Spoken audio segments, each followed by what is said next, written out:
Breathless. Forbidden, Book 2. Written by Susanna Thompson. Narrated by Lauren Sweet. Epilogue. "If your dad could see you now," my mom said emotionally as she gazed at me in my wedding dress. It had been so long since she made a comment like that, but there was more happiness in the moment than sadness. My dad would always hold a special place in my heart, and today, I also wore the inexpensive ring he had bought for my mom and promised to replace with a diamond engagement ring one day. That was my something old, and it also honored my dad. The black Tahitian pearls Robert had given me adorned my neck in honor of both my stepfather and his deceased daughter. He would be walking me down the aisle, which was a milestone he never reached with Courtney. She would symbolically be part of this ceremony, but both his sons would be vital participants. Noah was the ring bearer, and Cade was my groom. It had been a rocky road to acceptance for us from our parents, and a rocky start for our relationship, but we had made it through to this day when we would celebrate our love with our friends and family. Morgan was my maid of honor, and she was in her romantic element. I suspected that her excitement was partly due to imagining her own wedding as she prepared for mine. She and Blaine had recently gotten engaged, and they had set a date for next summer. This news had surprised no one, as we had all been expecting to hear an announcement from them, since they had been together so long. The romance that had surprised me when it happened was between Lauren and Miles. She had come to visit me at college on the day I happened to get engaged, and I had regretfully told Cade that I had promised her I'd take her to parties that weekend. Cade had been fine with it, though, so I had called Logan like I had when I decided to take Katie to a party. I'd also wanted to tell him in person about getting engaged with Cade. When Lauren and I met up with him at his apartment, his roommate was immediately smitten with Lauren. He didn't leave her side at the party, but I warned her about him being a player after we left. She apparently ignored my warning, but Miles fell for her really hard. She was no longer a virgin, and Miles was no longer a player. They were still a couple, and he was her date at my wedding. She was also one of my bridesmaids, along with Katie. Astonishingly, Cade had asked Logan to be his best man. They had become more friendly after Cade stopped seeing him as a rival for my affections, but it was wonderful of Cade to ask him, even though he had probably done it more for me. Julia was Logan's date, and I hoped that meant they would also make their love official one day soon. Their relationship still confused me, but at least they were still together in their own way. They were both busy with their careers, and they both traveled all over the world for them. Julia with her music performances, and Logan with his archaeological digs. Yet they were here together on this special day, and I couldn't help but feel a surge of optimism for their romance. If Cade and I had overcome all our problems, then it was likely they could too. Logan smiled at me as we prepared to line up for the procession. "It's not too late to change your mind and marry the superior Cade," he joked. Morgan giggled. "You don't know how many times you married me in my daydreams.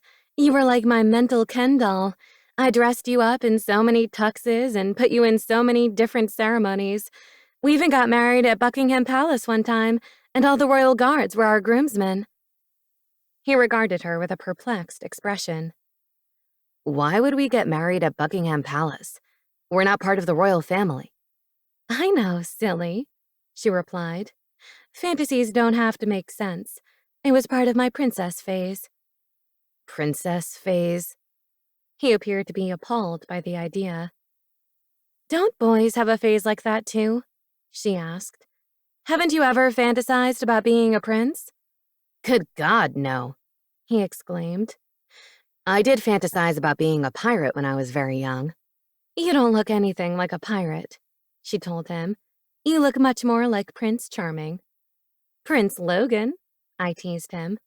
"Cade's gonna love that one." "Don't you dare tell him to call me that."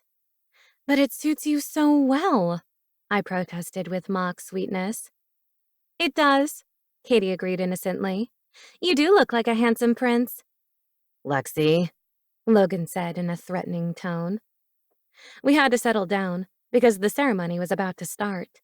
Logan shot me a warning look before he linked arms with Morgan. The bridesmaids and groomsmen took off in pairs until Robert and I were left alone. I don't know how to feel, He told me honestly. It'll be all right, I assured him. You'll see, I hope so. he said. Just know that I love you both, no matter what. We love you too, I told him. And it was true. I had grown to love Robert as a father, and now he would be my father-in-law. The music prompted us to link arms and walk down the aisle. Cade's eyes were riveted on me as we approached him, and he only briefly glanced at his dad as he handed me off to Cade. I felt everything else fall away as Cade and I gazed at each other during our marriage vows. From this moment, we were together in every way. There was no longer anything forbidden about it, and I was so happy about that. Whatever had brought us together no longer mattered, because it was love that was keeping us together. Our love may have been unconventional, but it was strong and true. For us, it was the love of a lifetime.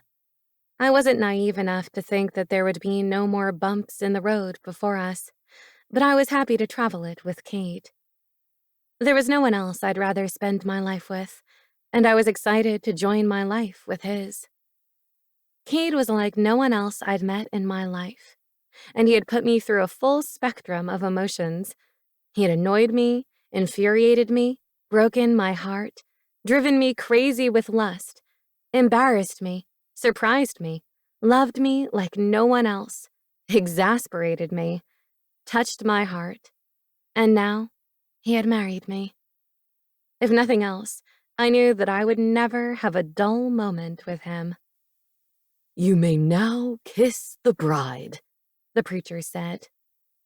Our first unforbidden kiss was brief, but even more potent for me than all the ones that came before. I was heady with the knowledge that I was now kissing my husband. I didn't know that it had the same effect on Cade until he whispered it to me right before we walked out of the church. I can't wait to be alone with my wife. My body had liked him before I did, and it still liked him just as much as it ever had. My plan to get him out of my system had been destined for failure because my attraction to him hadn't waned at all. He could still ignite a fire within me with a few words or a heated glance. My body still craved his touch, but the rest of me had caught up and desired his company. I had fun with him, and I liked that better than feeling like a princess. Yet I felt exactly like one when Cade and I took the floor for our first dance. The dancing lessons had paid off, and our movements were fluid and graceful as we danced in sync to the simple waltz we had first learned. There were delighted exclamations from some of our female guests as we swept past them.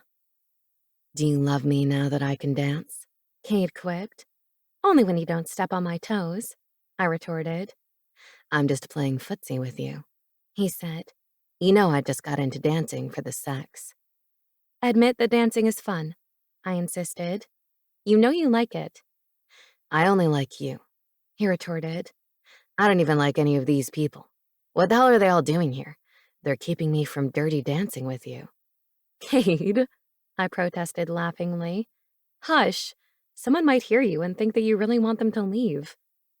I do want them to leave. Then they won't witness my humiliation. I laughed. What humiliation? I asked, thinking that he was about to make a joke. The music stopped, and Morgan began speaking into a microphone.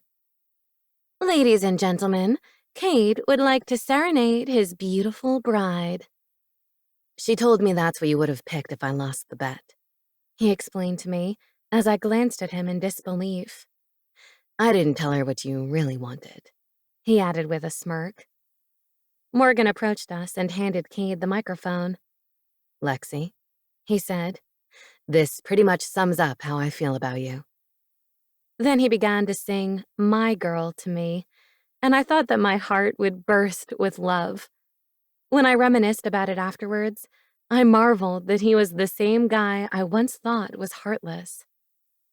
Under cover of all the thunderous applause after he sang the final note, Morgan told me that she had convinced him that he had to do something to make up for being an asshole and breaking your heart. All is forgiven, I declared with heartfelt sincerity. Don't tell him that, she admonished me. Too late, He said with a grin. Now he'll be impossible, she commented with a shake of her head. Don't worry. He whispered to me after she was out of earshot. I'll still be your naked servant.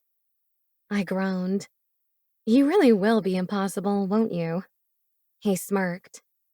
Define impossible. You, I said. That's the definition of impossible. Well, Lexie, He replied, with that familiar, wicked gleam in his eyes. I think you can handle me just fine. This has been Breathless, Forbidden Book 2, written by Susanna Thompson, narrated by Lauren Sweet. Copyright 2017 by Susanna Thompson. Production copyright 2018 by Susanna Thompson.